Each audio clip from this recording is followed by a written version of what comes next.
skies, firefight calls, the stakes are high. Turn the flame, heroes and spies, control fire, where strategy lies. Hear the tales, fierce and deep, victors roar, defeated weep. We blaze a way, we don't hold back, control fire, ready to attack. Hello and welcome to Controlled Fire, your monthly musings on Mantic's Firefight. I'm Luke. I'm Mike. I'm Sam.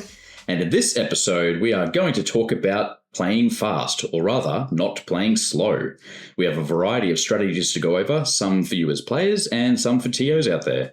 We'll go over why this matters and what those strategies are in a moment, but first, let's do some from the Forge. Sam, what have you been up to? As before, I'm just working through the last few units of my Epic Warpath stuff. I really do just need to get to them, but also working on some Kings of War Champion stuff for my daughters. Actually starting to get some Basilean stuff together as well for Kings of War Champions as well. And eyeing off the Forces of the Abyss as well. This is mostly because at the moment we're getting ready to pack up and move house, so I'm having to pack up all my gaming stuff, and I'm unearthing abandoned projects from yesteryear and going, oh, that ogre army I never started. Oh, look at all these ratkin. This Forces of the Abyss army is all still on sprues. So I'm just having to not start all these new projects knowing I might be away from a full-scale hobby and painting table for up to a year, perhaps. Well, that's a long time, but you can prepare for that. Like, you know, if you pre-prepare your project and have just the paints you need, the basing material, that sort of thing, you know, do 7 armies all with the same basing so that you only need the one set of stuff out. You know, I've done that with holidays in particular, where I just take a bunch of stuff with me specifically to get a couple of projects done. Neat. No, I've just been incredibly slack because I still haven't picked up a paintbrush in God knows how long. But my son's rugby season's only got about 3 weeks left, assuming that they go all the way and win the grand final. And I have SpringCon coming up in the beginning of October. So it gives me a tournament to look into. There's a few units here and there that I would like to get done. If anyone knows anyone with a 3D printer with spare sections on their plate. Someone has a brand new 3D printer, as I recall. Let me know and I might be able to help you out, find some space on that plate, and I can get some new units up and get hopefully for SpringCon and get that done there. And then I'll probably look at starting another army, because generally that's what I normally do. I spend about a month or two and I paint an army up and just like that, and spend the other 10 months of the year doing nothing. Twilightkin for SpringCon then? Yeah, no, I don't think I'll get Twilightkin for SpringCon because I don't think I'll have the units available, but there are some units I would like to add to my Night Stalker army that I don't currently have that I would like to add to it, and there's other bits and pieces to my Firefight armies I would like to add here and there in for different bits and pieces. So depending on if I'm able to get the 3D printer assistance or not will depend upon what I can take. There's some pretty serious hints being dropped there. Yeah, I'm sitting over here just glancing over my shoulder. Is he talking about me or someone behind me? I do believe both of you have 3D printers. Mine's smaller than Luke's. My Firefight stuff that I have is small. Maybe you can both help me out. Maybe, if you felt like it. I'd love to be in a position to do that, and hopefully soon. So yes, I have the new printer set up, but my settings aren't right, and I keep getting weird failures. So some things just aren't adhering to the plate, even though I've messed with those settings, and just other things like are coming off the supports when I wouldn't have expected them to. So I need to do some tuning, but I've been extremely time poor with a bunch of other things, mostly work and baby. So that just hasn't had a chance to happen yet. Other than that, just same as last month, I'm plodding away at that army. I've got, you know, a few bits and pieces always on my desk that I get on top of while I'm in a meeting at work that I don't have to have my camera on for. So that's nice to do. All right, so into the episode. Sam, why does fast play matter? So there's a few reasons you're probably going to want to play fast, and I guess it really depends on whether you're at a organised play event or whether you're playing casually. So I mean, for an organised play event, you're always going to be bound by the time limits of the event, and you really don't want to find yourself only getting 3 rounds of a 5-round firefight game in for each one. Why? It's not terribly fair across factions. There are some factions which probably are going to get the majority of their points in the first 3 rounds. And there are some factions who, because they're based around resilience and longevity, are actually planning on scoring all the way through all 5. So if you're not getting to the end of your 5th round in a firefight game, you're not really being fair across all of the factions. within your casual games. But Mike and I were chatting just before the episode started and saying, I actually really do enjoy a nice, slow, day-long game where you're not actually playing fast. It's actually all about the chats as well. But that said, I've also had some club days where I have actually got a game in for the afternoon and I really should have picked up the pace a bit on that morning game. All-day game sounds horrible. 3 hours, maybe 3.5 for a casual game, if there's beer involved. But all-day game, no, thank you. No, I mean this was me playing just the other weekend, some Epic Warpath. I think we got the first 2 rounds done before lunch, broke for lunch, came back and finished off the last couple. Great fun. Yeah, I think it's the same thing. If it's a tournament, then you're generally locked into trying to get games in 2 hours. So you can hopefully get 3 games in a 6-hour period. And then the rest of the time you're setting up, packing up, whatever you're doing between rounds, having lunch and things like that. Casual games, I'm with you. If I go to the club and I get 2 games in, I'm generally more than happy. I don't know if I'll get 1 game in all day. It depends upon the size of the game, I guess. I talk. And after saying that, there's one particular opponent that we all know and love, and generally because he's the secretary of the club, he's generally wandering off talking to other people throughout the day anyway. So just leaving the game entirely. Yeah, putting someone else in his spot and walking away. Yeah. So, and looking, if I'm playing against him, I expect that, and I know it's going to take a while for the whole game, and so I well and truly know that that's going to happen. So poking fun there, but I would expect it. So it just depends. It depends on the situation, but even then on the social one, you still want to be able to keep things rolling at a reasonable pace along the lines. So, but it's mainly, I think, for the competitive play, especially from a TO's perspective. You're trying to do something from a planning perspective there, and you're trying to lock your games in 2 hours, and you want everyone to try and have fun and make sure the games are as fair as possible for everybody in attendance. Absolutely. I mean, I will say on the casual side, that's only because you've agreed with your opponent you are going to be playing slow for the day and you've taken that time. This episode will also give some strategies for avoiding you're staring across the table at someone who is locked in the depths of analysis paralysis and just all of their turns seem to take 10 minutes. How on earth is that the case? By all means, I see you two have played against Sam. Savage. I don't think I've ever clocked out at an event yet. I'm only running it, so yeah. Generally, no, I don't think I've clocked out. I've clocked out in Kings. I've never clocked out in Firefight. For me, normally a game at my house would be practice for an event or doing some playtesting or something. So that extra time that we get for finishing, well on time gives a bit of time for dissecting the game and analysis and postmortems and chatting about this works, that didn't. Maybe we can swap this into the list or this or that about the rules or whatever. So, getting through a game quickly is just all around good for me. You save your talking for afterwards. Yes. Sounds like we're starting to get into the strategies. Is that the first? That is not one of our strategies, but maybe it should be. Save the talking for afterwards. So our first strategy is know your orders. So knowing your orders means you should not only have a really good idea of what your orders do, that seems fairly important, but also have thought about the situations in which you might use them. This is so much more important for not just playing faster, but also your overall strategy. Like I think just knowing your orders and what's at your disposal is a strategic play as well. So it's like so much more important, I think, overall than just simply memorizing unit stats. It's pretty quick to look up a stat sheet and go, oh yeah, that's right, they're assault 4. Than it is to sit down and read a paragraph of text about exactly how an order works, what it works on, the situations it does and doesn't work. There's been plenty of times I've seen people burn time just reading through their orders every few activations, myself included.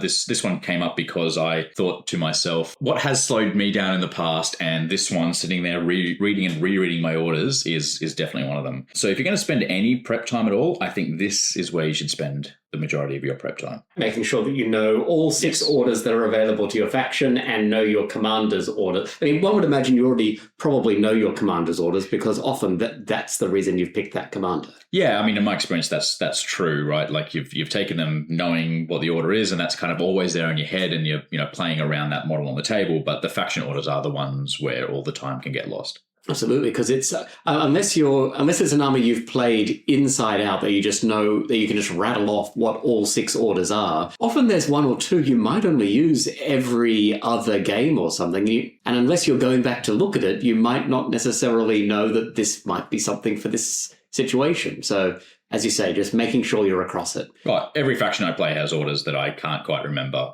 what they do, how much they cost, what the conditions for them are. I'm always rereading them. Mm-mm. When I'm designing my list, I sometimes design a list for units for particular order. So I already have preset in my brain that I'm going to use that particular order on this particular unit. So, for instance, when I'm playing Enforcers, I love using go, go, go on jet bikes to get them to generally to jump over terrain, shoot something, and then jump back again so they can't be shot, but not always the case. But that, for example, that's one thing I kind of lock away, and I know that order I'm planning to use for this.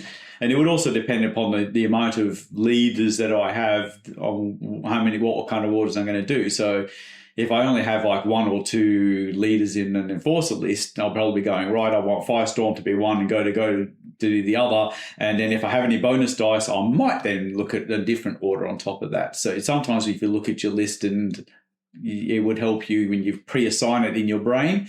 But don't lock yourself in. Try to be flexible, but lock it in your brain that that's what you're going to do. But I've seen some opponents who actually have their orders on cards or some kind of cutout. And once they've used that order, they've turned it over. So they know what their options actually are. It's all written out for them and what their orders is. And then once they've used it, they know that they've used it for that turn because they turned the card over. And I think that's a great thing to do as well, because sometimes I go, did I use that order this turn, or do I need to use it for next turn? And it's visually there in front of you. If that's a visual stimulus that you need to assist you, I think it's a great thing to do. Absolutely. I mean, it reduces cognitive load, right? Because you've already got enough going on in the game, just not having to remember, did I use this order, or what are the 4 orders that I haven't yet used this turn? Just having them all in front of you. You have enough to be thinking about. Giving yourself those kind of gaming aids is a useful thing. So something else, and it's a bit controversial because a lot of people I find don't like it when he first phrased it up, and that's using chess clocks. So I first heard about using chess clocks from people in the US in running US tournaments, and I decided to try it here in Brisbane. And when I did originally raise it up and say that we're going to be using chess clocks, there was a fair amount of opposition to it going forward from most of the players, and to them seemed to make it too competitive before trying the actual use of chess clocks. It is mainly to enforce what Sam was saying earlier, in the fact that some factions do really well at the beginning of the game. And what I had noticed is that a lot of people were only getting 2, maybe 3 turns into a game before we started using chess clocks. And those factions were getting an advantage by people playing slower and not getting through those 3 turns. So I decided that I wanted to try to use chess clocks to try to get people to play more to 4 to 5 turns in the game, to give more people a different chance to be able to get through their whole tournament. And then basically after I ran it, the feedback was very positive about using the chess clock. So while it seems like a very competitive tournament gamey type of thing, it actually does mean that it balances out the game a lot more and you get more turns in, because definitely I start to see now more games definitely finishing 5 turns, more games basically getting to 4 turns, and very few that haven't made it past the 3rd turn. So it really changed the amount of gaming that I saw in a tournament scene to get things going. And as I said, it's very important for a TO to make sure that's happening in 2 hours to get the games through in a day. Yeah, I've had this argument with some people online, would you believe? You had an argument with people online, Luke? Never. Some people who get so wrapped up in it that it almost becomes their identity, that they're so anti-chess clock. And the point I always try to make is they don't exist as a mechanism to test the player. They exist as a mechanism to assist the tournament running on time and the fairness involved in players having adequate time in their rounds. Yes, probably some events in some games might give you a really tight clock to try and make sure that you're tested with your play, efficiency and that sort of thing. But in my experience, that doesn't happen with Firefight, and that doesn't happen with Kings of War. The times on the clocks are as much as we can possibly give you, such that you can complete the round on time and get everything done, but have as much time in the round to make your plays as possible. And you can actually have 3 rounds of games in a day, and it's the only way you can fit it in. Yes, exactly. So the whole perception of them being a competitive tool is quite possibly the opposite, because you could competitively slow play someone if there were no chess clocks, right? Like that's a strategy in some other game systems I won't talk about.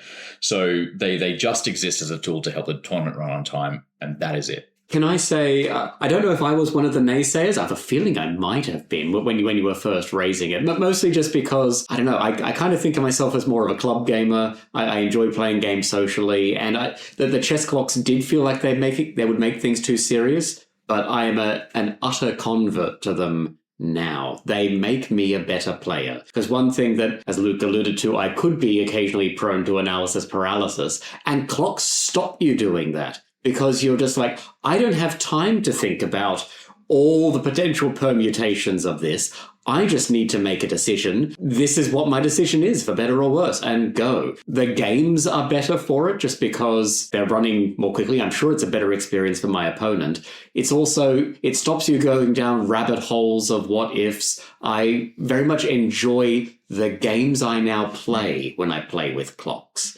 which is not at all the way I thought it was going to be. Yeah, and that's the most main feedback. But it comes down to what we were saying at the beginning of the talk. If I look at my two factions, Night Stalkers and Forge Fathers, and playing with and only getting to turn 3, I would dare say that 90% of the time the Night Stalkers are going to win that no matter what, because they can get onto the objectives. They've got so much speed, they can get on the objectives, and the glass cannons, they're just going to start to die. And if you don't give them time to die, the chances are those Night Stalkers are going to win. So you're not giving the Forge Father player, for example, in that instance, a chance if you're only going to play 3 turns.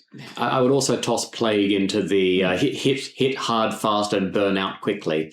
And they might be well and truly in the lead by the end of turn 3. Yeah, that's my veer too, actually. It's get an early lead and just keep throwing bodies at the problem until you win. So in terms of the way you administer the clock, because of course, unlike Kings, Firefight doesn't actually have clock rules written in. Kings of War, of course, is one army takes its whole turn and does all its movement, shooting and attacks, whereas Firefight is alternating activation. How do you go about implementing clocks? Well, surprise, surprise, chess is an alternating game, and it seems to work quite well for it. And it does the same for Firefight. So the players is literally just reaching in the clock more often than we would do the Kings of War, because you move one unit, you roll your dice, you do what you need to do. In each activation, you're clicking it off, and when you're finished, after you're doing your combat, then if you have one, or you're shooting turns, and you click it off again after that. It seems to work quite fine. It's just you're doing it a lot more often. It's a lot more like chess, where I move a piece, bang, etc., and away you go, rather than where Kings, you have your whole turn and then you click it off at the end. And when people forget to tap it over at the end of their turn in Kings of War, if someone realizes it reasonably soon, then you've only lost 10, 20, 30 seconds off your clock. Whereas, that is the downside in something with alternate activations, is if you're consistently bad at remembering to tap the clock, you are actually gifting a ton of time to your opponent that, you shouldn't be doing. It gets to the stage where even in my club games now, at the end of my turn, I mentally tap a clock just because it just becomes part. Can I raise just a couple of edge cases which might come up for people who may not have used clocks, but what it might look like? Assaults. Both people fight in assaults. Do you tap between people when they make their attack rolls? I know you're militant about doing it. I don't bother. And militant might be a strong word, but certainly of all the people I've ever played, Sam, you're the only one who does it that way. Okay. I'm happy to leave the clock running both sides, because as far as I'm concerned, it evens out on both sides of the table eventually. Again, if your opponent agrees, then it doesn't really make a difference ultimately in the end as far as I'm concerned. So, yeah. And the other one is end phase, because obviously there's things like tallying up scores and so on. Yeah, so I normally leave around about 15 minutes per game. So if we were just to do the end phase for over 5 turns, so you got about 3 minutes to do your scoring, your regeneration, your break tests, all those sorts of things at the end of the turn. Gives around about 15 minutes over the whole game just to put aside just for that. But I don't think you really have 3 minutes, because the buffer of the extra time is things like people setting their armies down at the table, shaking hands, exchanging lists. Like has to be buffer in your round times for, that we've just rocked up at a table together time, plus the end of round time, plus the straggling of packing up everyone's armies and their dice and getting their scores submitted and all that sort of stuff. Well, we could run a whole episode, if you like, on how I time a tournament. But generally, I'll leave time between rounds for people to be able to do. Like I normally leave around about 15 minutes between rounds. It normally only takes me about 5 minutes to do the scoring and redo the draw. So it gives around about 10 minutes then for people to move to the table to do whatever they like. Again, I have a space between each game of around about that 15 minutes for people to be able to do that. Then if it's obviously a 2-hour session, then I would have it timed out at potentially 1 hour and 40 minutes and give you about 20 minutes or whatever it is for you guys to do your end of turn stuff. One of the things I get that gets me through into turn quicker, I think, is just that, like, I want to trust my opponent. So I am happy if they clear their things and figure out how many pin markers they've got to clear and spend their point. I'm not tracking what they're doing while they're cleaning up. I'm just worrying about what I'm doing. And I will continue to trust them until they give me a reason not to. But I trust all of our players, so I am happy that we both just clean up our own thing as we go, and we figure out the scores together, but then we clean up our own stuff and then get in with the next round. Again, in Kings, it specifies what happens when someone clocks out. How do you go about determining what should occur when a player runs out of time on their clocks? So, I mean, for SpringCon, because we are using clocks for SpringCon, I believe I wrote into the pack that when someone runs out of time on their clock, they mark all of their units as activated, and then they don't remove activation marks in any following end phase. So that means, effectively, all of their units start every round activated, and they can take no further turns. Now, because it's worded that way, it means that they will still fight back in assault, they will still make regeneration rolls and shield generation rolls, they'll still have to take nerve checks, they cannot take any turns, and so they cannot make any actions or any activations in those turns. But that's the way I've had it for SpringCon, but you may have a different one for some of your tournaments. No, it's pretty standard, and we've worked that out over a period of time now. We've probably, I don't know, running clocks for at least 18 months. We've had more than a few tournaments to sort of shape it all out. And as I said, the main thing is it's very rare for people to actually time out in the tournament. So, I believe Luke did time out against me once, but you still won the game. That was the game you won. Oh, that was literally timing out right at the end, and I think that was one of those we were just like chatting, thinking we had lots of time for the game. Actually, that's a very important distinction we should make out, Daniel. It is still possible to win the game once you run out of time, because if you're ahead on points, you just don't score any more points, or you can score points if you're on the objectives. So you could still potentially win the game even if you run out of time. You just can't activate anymore. So you don't automatically lose if you time out as well. So that's important in there, but. Yeah, realistically, as I said, we just do regeneration, we do shield generators, nerve checks, all those sorts of things are still done. Yeah, fair. Yeah, I mean, for mine, it was just a mark everything is activated, don't remove activation markers, and then everything that spills out from that. Yep. The next strategy is simultaneous rerolls, and I think this is something that comes from sometimes a misunderstanding of how rerolls work in Firefight. And I've seen some people who will pick up the dice and roll to hit, and then they will pick up the dice to reroll for marksman, and then they might pick up some extra dice to roll them for way to fire and roll them, and then elusive might be on this, and so they'll pick up some dice and re-roll those ones as well. When, of course, in Firefight, all re-rolls occur together, and so you can actually just pick up all of those dice and re-roll them all in one go. And so it turns what could potentially be 4 rounds of rolling into just 2, where you roll, and then you determine all of your re-rolls, and then you re-roll all of your dice at once. Yeah, because it doesn't even matter if you're re-rolling a hit because of elusive versus a miss because of way to fire. It's just they're both getting re-rolled, and you can't re-roll a re-roll, so you just pick them both up and roll them. There's no point in doing them differently. Absolutely. There's a very handy chart which is in the FAQ, which actually shows here are all the re-rolls that line up together. Here are all the ones you can do at the same time, and here is where the keywords trigger. It's very handy, and I mean anything to reduce the number of rolls you need to make is a helpful thing. But some games like to add as many rolls as possible. Surely that's good game design. Well, we're talking about that. If the rules committee is listening, that's one. This is it's not simultaneous rerolls. I really despise blast D whatever and devastating D2. Just get off the fence and make it a number. Like don't be in splinters. D2, make it a 1 or a 2. Or if it's blast D4, just make it a 2 or a 3. Like one of the, so we don't have to keep rolling more dice. Like it's one of the, it will make the game a little bit shorter. If you want to make the game a bit quicker, get off the fence and put a number down on instead of saying D2 or D4 or whatever it happens to be. Now, it's true. I mean, every time you do need to roll as to how many of these hits are exploding out into a blast, you're absolutely right. It is an extra roll. I will say that the way it's designed, particularly for Blast, does change what the spread of hits are. And so if you were to just do it as just the raw number of dice, it's much more consistent. And some weapons you do want to be spikier, as in some which might spike low or might spike high. And if it was just that number of dice being rolled, you'd have a very different curve of probability. My biggest bugbear with those is actually devastating D2. Yeah. Devastating 2 or D2 plus 1, because it's actually 2 plus half the time an extra one. Devastating D2 really grinds my gears. Because it might be nothing, right? It might be, am I doing an extra damage? No. I'll pretty much never take a weapon that does that. But my main one with the rerolls is actually I don't like that opponent forced rerolls can be negated by player rerolls. Oh, yes. Where, if I've got vicious and you've got resilient and I hit with one hit, I failed to wound, but I reroll it with vicious, you cannot then force the reroll with resilient, and I don't think that tracks well.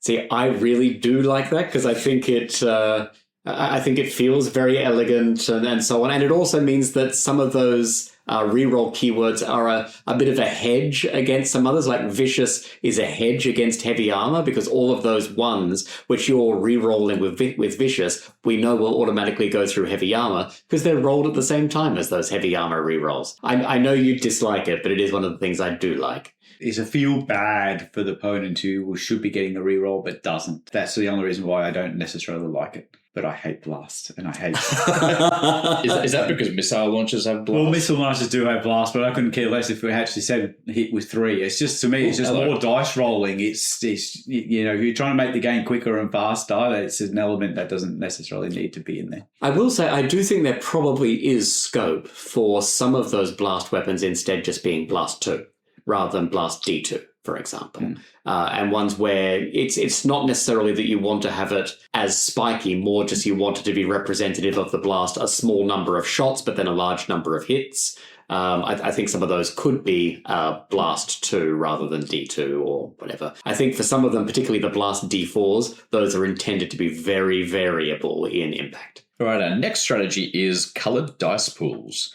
So this is one thing that I actually did right from day one, I think, when I first got my first army together, and I've never looked back. It's a pretty simple idea. You just have dice of different colors on hand. So you can roll, like a bunch of rifles with white dice and a missile launcher with red die.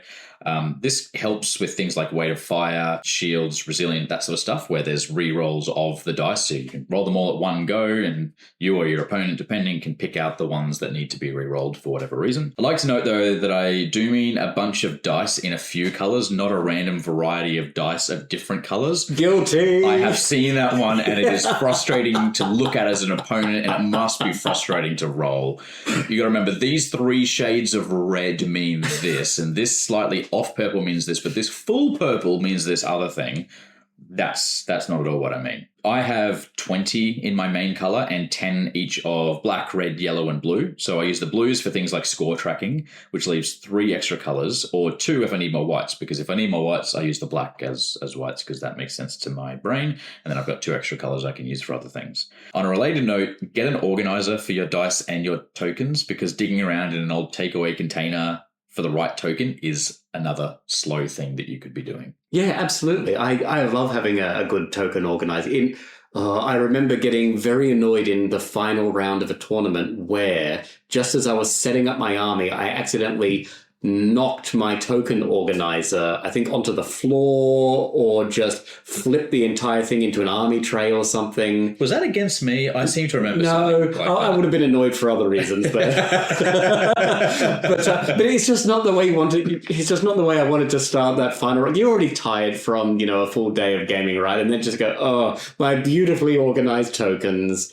But yeah, no, I 100% endorse a token organizer. May I also say, while we're there as well, some way to organize your dice rolling as well, just so you're not having to chase dice all over the table, or having to go, oh, this one's rolled up against terrain, I might need to re-roll this one, and every time it rolls against terrain, you're having to re-roll. That's another roll you're having to make. So a dice tray is great. I love them. I've also seen people using dice cups as well, which just feels very old school to me. I like that too. Well, I used to use dice cups and trays in an effort to roll faster for Kings of War, and I realized I'm actually quicker without them. Even knowing that some things are going to land on terrain. But I set my expectation with my opponent usually quite early, and I say, if it's not flat on the table, it's getting re-rolled. So then there's no, is that cocked or whatever? Is it like... There's no balance a die on a die? Yeah, or I can tell what face it's meant to be because it's only slightly cocked, but it's not flat on the table, so it gets re-rolled no matter what. So it is quite quick to just recognize that's slightly on a slant. I just re-roll it. Those are very fast re-rolls. You don't even need to register the number that's on it to register that it needs to be re-rolled. But yeah, like the D8s thankfully don't roll around the table like D6s do, so that's a benefit as well. But yeah, finding a nice space and just moving things on the table, like move your army sheet or something out of the way so that you've got a nice, flat, easy area to roll in view of your opponent as well, that you always know you're rolling there when you can. Because I did say guilty at the time. I ordered, I think from some online retailer, 100 D8s, and they are all different. Oh, no. Every single one. I mean, they're in various shades of purple or red or green, but every single die is different. I imagine you probably hate it, but I do then get to go, well, these purplish ones, they're going to be representing this, and this one green that's in the pool represents something else. Well, I just bought a pack of 4 colours of 10 dice, and then all the whites are the ones you get in the various Mantic products that you collect over time, and that's what makes up mine. I bought dice to theme it to my army. I had the white dice, obviously, that come with the Mantic set, so I have 10 blue and 10 red that go with my enforcers because they're painted red, white, and blue. The Captain America or Team America, but they have, and also my Forge Fathers, I have a set of orange dice and a set of 10 orange and 10 black, because that's basically the colours of my Forge Fathers as well. And then I just use the whites elsewhere, and they just generally only have 2 different weapons in each unit, so they're represented by different colours when I roll, and it just makes it so much easier for not only your opponent to be able to see what hit and what didn't. You're not surprised at all at your OCD of the fact that you flipped over your tray and it was very frustrating. It's all so organised. So, but yeah, I have to admit, I'm one of the people who do have their tokens spread all over the table. I don't have it organised, so it probably frustrates the living daylight when you play me. You do you. I just like being organised. But am I also the only one who tries to pick the colours of the dice I'm going to roll for an attack based on what colour I think that shot would be? Yeah, absolutely. Because I'll make sure that my flamers are rolling red dice, and I'll make sure that my null rifles are properly firing purple. And I'll use my yellow's a utility colour to me, so I use that for like pinning weapons because it's kind of a utility thing. And yeah, anything like big and boomy gets the red die, or if that's used by something else, then it's black. Yeah, absolutely.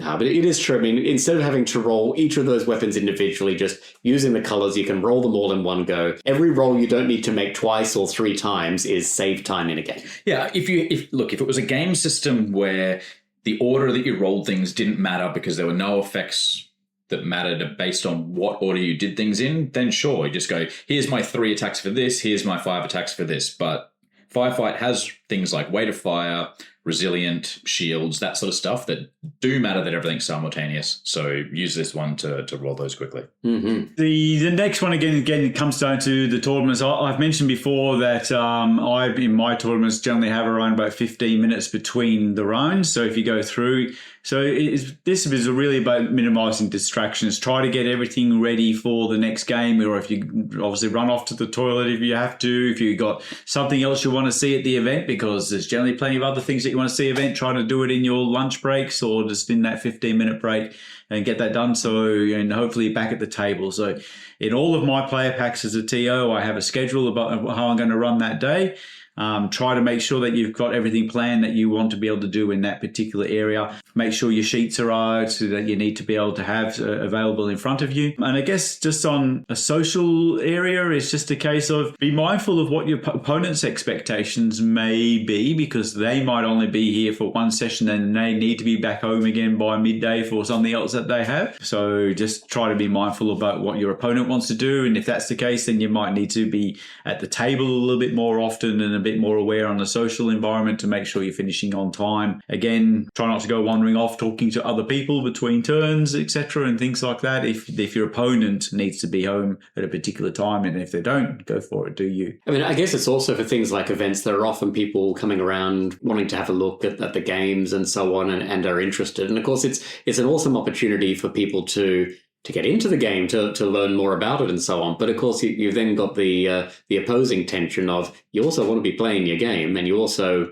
particularly if you're on the clock, you're also mindful of your time. But you want to be giving your opponent your full attention, right, rather than the person coming around. But I guess that's a good space for the TO to make sure they're intercepting and chatting with those people, maybe setting them up with a demo game, but making sure that those distractions aren't making it to the table. Pretty hard at an event like BrizCon where it's so many people packed into a tiny shed and everyone's going around looking at all the different tables and wanting to take photos and have chats. But there is a bit of an art in terms of working in those observer interactions, into your game, which is easier in a game like Kings of War, where you've potentially got a lot of time on your on their turn to talk to people. Yep.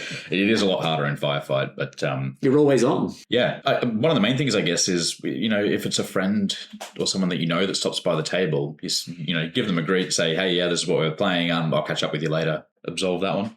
Yeah, this is true, because my Night Stalker army is really designed to try to get people to have a look at it and see and have the conversation, because I'm also a Pathfinder, so that's one thing that's there. So it's got lots of big gribbly creatures that you probably don't see in other games. So when you're a major event it's not just a Firefight event, for example, and you have multiple events there, you have people walking by and they might want to have a conversation. Generally, when you got the void stuff and of course your void lurker, etc., and the rays and night stalkers, they're going to come over and go, WTF is that? And you start a conversation, but you have to again mindful of your own time and your opponent's time. But from a TO's perspective as well, I always try to call at least every half an hour to let the opponent people know what's actually at, to keep them going so they can keep track of that, not just their clocks. But go along and say half an hour's gone, or you have 1.5 hours left, and so forth, to try to keep players on track about what they need to do in their game to try to get that done. And they don't lose track of time. So yeah, that's the main part. So I guess I do not minimize the distraction when I play Night Stalkers, because it's kind of there to distract. Try to keep the conversation short and sweet and not disrupting your opponent's turn too much. So the next one is actually one we're going to be giving a bit of a try of at SpringCon, and it's forced reserves. So this was something I was thinking of based on my experiences in some other game systems, mostly Dropfleet Commander, and I think a little bit of Drop Zone. One of the things for players of Dropfleet will know is that the game can run a little long. This is particularly in first edition, when everything's on the table, because you have to do all the careful maneuvering of your ships and individual targeting of enemy ships and so on. But the way that game solves it is you don't start with everything on the table. In fact, you're flying on with only a third of your fleet on turn 1, and then another third will often come in turn 2, and then the final third comes in turn 3 for your standard game mode. And that means that what could otherwise be a very long game if everything was there is considerably faster, because you're only playing at any point with a smaller fraction of your fleet. So I applied that same logic to SpringCon with forced reserves, with the idea that 25% of your force starts the game in reserve. That means that for deployment, you're deploying 1/4 less of your army, and for turn 1, you're also playing with 1/4 less of your army as well. I will say, I think probably my most analysis paralysis-y turns are probably turn 1, because as Luke has mentioned before, turn 1 can get a little bit cagey when some things aren't quite in range of other things yet, and in some ways you're playing a sort of a cat and mouse game of who's going to get into range first. I always know what my first activations are going to be, and I know what I definitely want to keep as my last activations, but by the time I get about half to 2/3 of the way activations through of a turn 1, that's where I'm like, what do I want to activate next? I think that's mostly where it kicks in. And so I think forced reserves will shrink that. You're shrinking the amount of units which are going to be in play on turn 1. The other thing I'm very interested to see as well is giving a real use to large capacity transport units that aren't necessarily designed for assault. So I'm thinking things like the Drakkar, the Wolverine APC, the Hornets, the things which move large amounts of people but aren't always necessarily the best at getting them into assault. Having things which must come on from reserve from turn 2 or 3, having those large capacity transports means they can be rocketing themselves up to near the midline in turn 2 and really gives those kind of units a role. So forced reserves is something we're going to be exploring at SpringCon as a way to speed up our games there and hopefully get ourselves to round 5 in more games. Yeah, so forced reserves is the entire way that Conquest works. You start with nothing on the table, and the entire game revolves around you bringing your units on throughout the game. So their setup is very quick. Yeah. Because the things just start off the table and they come on, over the course of 3 or 4 turns. It's the same with Drop Zone Commander, actually. Everything starts off and you fly on, and because it's a game of transports, right? Yeah, which is a nice, unique, most other systems aren't like that. So that's a kind of a fun, unique way of looking at it. I do have questions, 2 questions about force reserves for SpringCon, though. Are you trying to get people to maximize or minimize the amount of the 25% that they bring on? So what I mean is it up to 25% or at least 25%, or do you provide a range that they have to fall into? They must have at least 25% of their unit number in reserve. At least. And if the entire game is like this, does it not then eat the lunch a little bit of factions like Vermin that can be designed to be a reservist army? No, if anything, it offsets their opportunity cost for wanting to keep things in reserve. So if we think that things like aerial deployment and subterranean deployment, you always have that opportunity cost of, I can start with them in reserve, but I've lost my turn 1. And if that's a commander or something like that, that's obviously you're losing the command dice, but you're always losing the turn 1. But those units can be part of your 25%, right? And so you're diminishing the amount of opportunity cost for those kind of units. Yeah, so if you play Vermin in a way that you would prefer not to have things subterranean deployment, then this is of benefit to you because you have to do that anyway, and so do other people. I guess what I mean more is that decision to hold back and come on or not is a tactical decision that was mostly reserved for the factions that have those alternate deployment, reserve strategies. But now that everyone is forced into that space, does that detract from the potential strategic direction that some of those factions specifically have built in?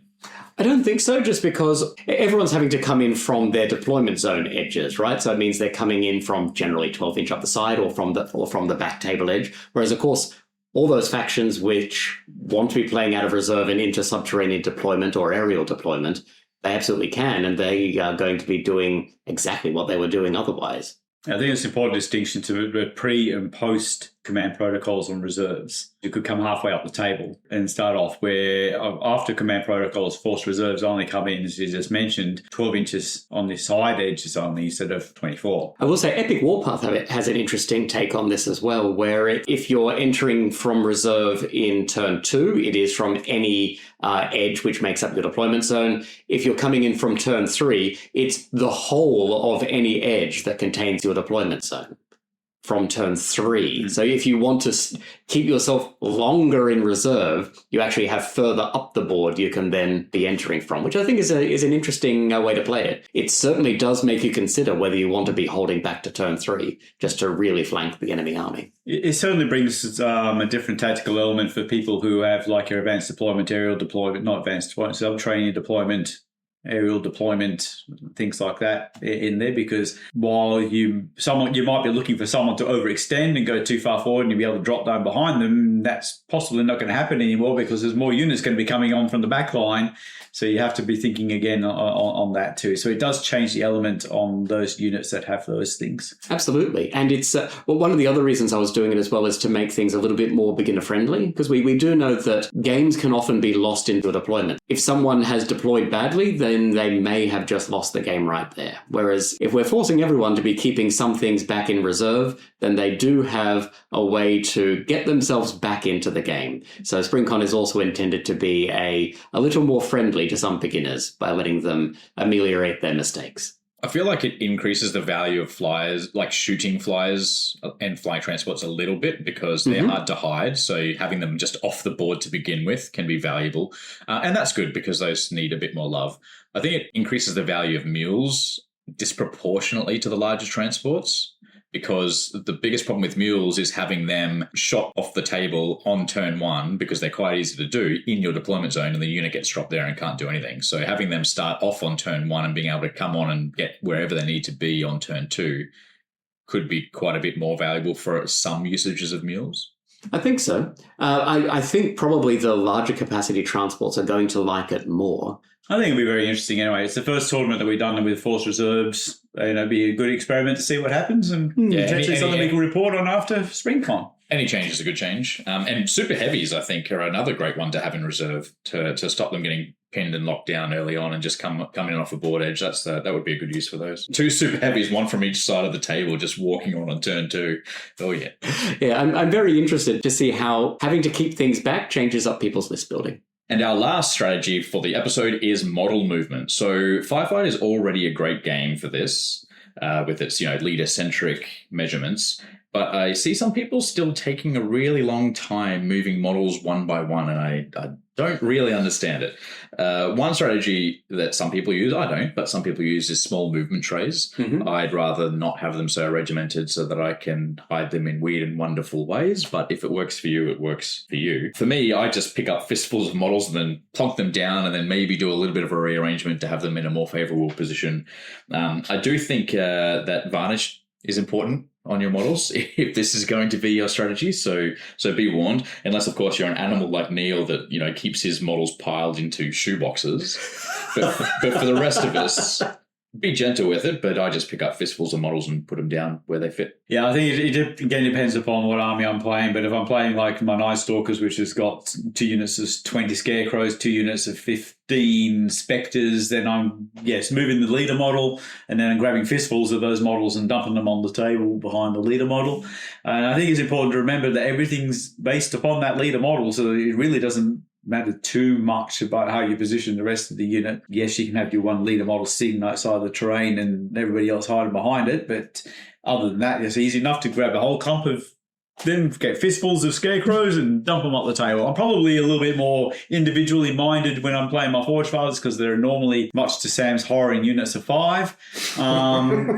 But so it's a little bit easier for me to move individual models at that point. But even then, I pretty much might be along the lines of still grabbing the other 4 and then just... Yeah, you can grab 4 in one hand, easy. Exactly. You move the leader and then you just grab 4 and plonk them behind the leader. Yep. No, I'm very much in that case. Yes, I'm not that clinical as far as everything else is concerned. So... Sam, what do you do? I mean, I probably do pick them up one by one, except for Plague Zombies, right? Plague Zombies, I am going to. If I wouldn't grab a handful. I don't varnish my models, right? So I probably pick them up in such a way that they are not contacting each other, but I'm able to carry multiples. But yeah. I'm just shuddering a little bit. I appreciate that you guys do it that way. That's fine.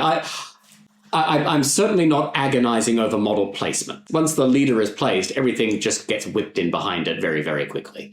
But I don't know if I have it in me to have models brushing up against other models. Would you consider the little trays, the little 5-person trays? I have the 5-person trays. This goes back to original Warpath when it was, 28-mil Warpath. Asterians at the time actually came in unit sections of 3, and so I have plenty of little triad-style movement trays for my ciphers. And I've got 5-strong movement trays for the marionettes. So, yeah, I have them. I don't use them, though. The same as you, I want to have flexibility in the way I position them. I tend to find it's GCPS players that like the little trays. I think there's something about that regimented soldier lined up thing, because you've got big units of Marines and recruits and things, so they do have a fair few models, and then it just kind of fits the psyche, I think, of the kind of player that plays GCPS, and I see them there a lot, but I don't really see them for other factions that much. So. That means you can take off 5 in one go. It's great. Yeah, exactly. I could just imagine me picking up the tray and dropping the model off the tray and then trying to put it back onto the tray again. It would probably drive me insane on that. After saying that, I'd probably use, again, for my playing Forge Fathers, I'd probably have little trays of 5, make it easier on there, but I couldn't see me doing it for my Night Stalkers. And that brings the episode to a close. Before we roll on out, how about some Overwatch? Well, for me, I'll start. I am looking forward to the new book coming out, the new updates for the sci-fi games. And I'm getting in first on that one because the others are probably going to say the same thing, and I wanted to be the one to say it first. That is the only thing I'm excited about. I'll go somewhere else. I am actually excited for SpringCon, of course. I mean, this is a tournament I'm running just so that Mike can play.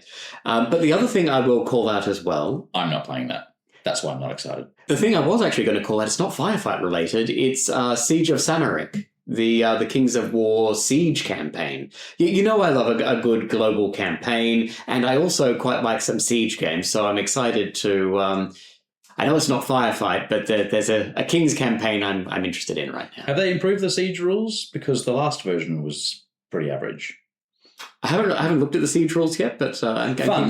They were fun. They were just, we tried to have some siege games and we had to house rule it on the fly because there was a lot of things that really just did not work. Yeah, okay. I'm interested to see. Yep. So the new book will be good because I can gnash my teeth and shake my fists at the rules committee if I wouldn't book out, and things that I don't agree with, and nerfing models that I don't want to have nerfed, etc. But it's all fun doing those sorts of things. And yes, SpringCon. So yes, if you don't have your ticket yet, you've just heard Sam's running an event and Luke's not attending. So you finally get a chance to beat one of the Control 5 podcast members, because I'm not as competitive as those two guys. Those are three great reasons to come. Sam's running it, Mike's playing, Luke's not. Yeah.